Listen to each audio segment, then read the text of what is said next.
السلام عليكم ورحمة الله وبركاته، اخواتنا وحبايبنا، وحشتونا جدا. ليه يا غريمي كده؟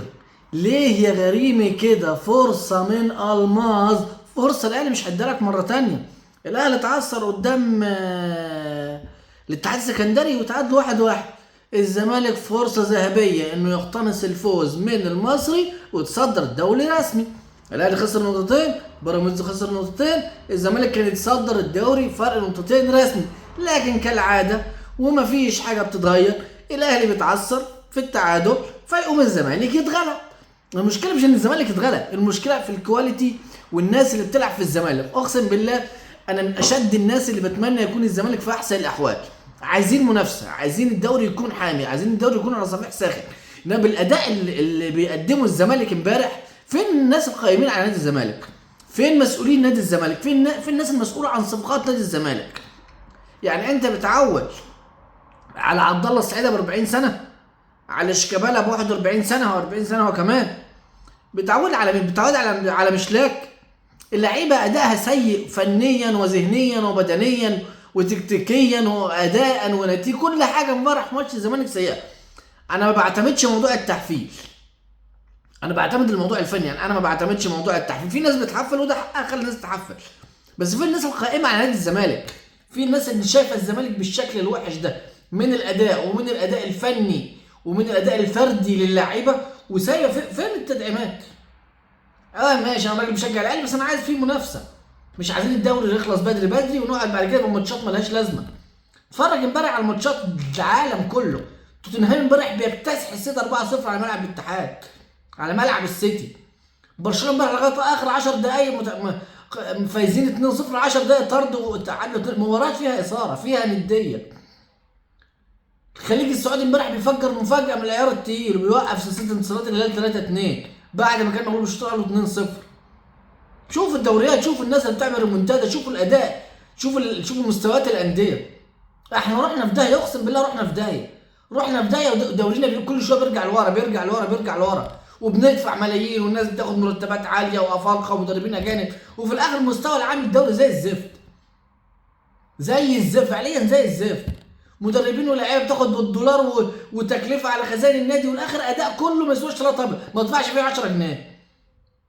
ده كان كلام بسيط كده عن مباراه الزمالك امبارح، مش هطول في الموضوع ده اكتر من كده لان عندنا حاجات مهمه. وسام ابو علي، للاسف وسام ابو علي خارج مباراه استاد ابيجان يوم الثلاث في افتتاحيه دوري ابطال افريقيا، في دور المجموعات، وخارج المباراه اللي بعدها بتاعت البنك الاهلي. يعني لا مباراه الثلاث ولا مباراه الجمعه ان شاء الله. يوم الثلاث مع استاد ابيجان، يوم الجمعه مع البنك الاهلي. للاسف وسام ابو علي واشرف داري خارج المباراتين، ومش عارف احنا هنلعب ازاي لان احنا على المستوى الهجومي من غير وسام زيرو، كهربا زيرو. هنلعب بالناشئ، نلعب هتدي كهربا فرصه ادي، انما احنا من غير وسام القوه الهجوميه تنزل بنسبه 50% للاسف الشديد. يعني وسام ابو علي رسميا يا جماعه خارج المباراتين الجايين، وفي كلام ان احتمال اللاعب يكون خارج نصف نهائي انتر كونتيننتال. ان شاء الله الموضوع ما يوصلش لكده. احنا محتاجين حلول هجوميه، محتاجين علي معلول يلعب كجناح، يحيى عطية الله على المستوى الدفاعي ممتاز، على المستوى الهجومي 50-50. العب بعلي معلول بدل ما احنا عايزين نستغل. لازم الاداره بتاعتنا تفكر ازاي تعدل وضع علي معلول، ونفكر في موضوع الاستغناء عن علي، لان انا محتاج جناح على مستوى عالي هجومي عنده حلول، وعلي عنده الميزه دي. لعب يحيى عطية الله قدامه علي. عندنا ازمه في الاجنحه، عندنا ازمه في الاجنحه. والمره اللي نقول مش مقتنع برضا سليم، مشيه بس ما تنزلوش في الدقيقه 90، ما تحرقش دمنا بتصميمك الغريب عليه. في حاجه تانية، ايه الاصرار الغريب على امام عاشور؟ عارفين انك كنت طالب الراجل التونسي وما جاش، خدت النص بس الصفقه فشلت. لا هتلاعب عمر الساعي اللي دافع فينا 50 مليون، ولا هتحمضه على الدكه، ولا ناوي تخلله؟ ماشي، امكانيات امام عاليه، واللي انت بتقول ان اللاعب بيأدي اللي انت عايزه. كنت عايز محمد بن رمضان التونسي عشان خاطر فيه نفس الامكانيات، بس ده الموجود اشتغل مع الماتش الموجوده. ما انا مش جايب الساعي ده جايبه صوره دافع فيه 50 مليون كاش عشان اسيبه كده في الملعب ما ينزلش الملعب. اتمنى ان مارسيل كولر الفتره الجايه يفكر انه يعدل الوضع ده، دورينا ضعيف، دورينا ضعيف على المستوى الفني الفردي، دورينا ضعيف. مش هنتكلم اكتر من كده. النهارده في ماتشات مهمه.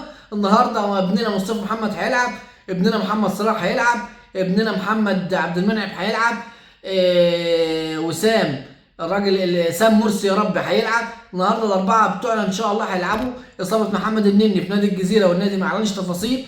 دي كانت كل الاخبار والحاجات اللي معانا النهارده. هيكون لنا فيديو بقى ان شاء الله بكره نشوف ايه اللي هيحصل النهارده. وان شاء الله النهارده كل التوفيق لمحمد صلاح ومحمد عبد المنعم والمصطفى محمد ولسام مرسي ولاعبنا ان شاء الله. لاعبنا ان شاء الله يتالقوا النهارده ويكون لهم دور كبير مع فرقهم.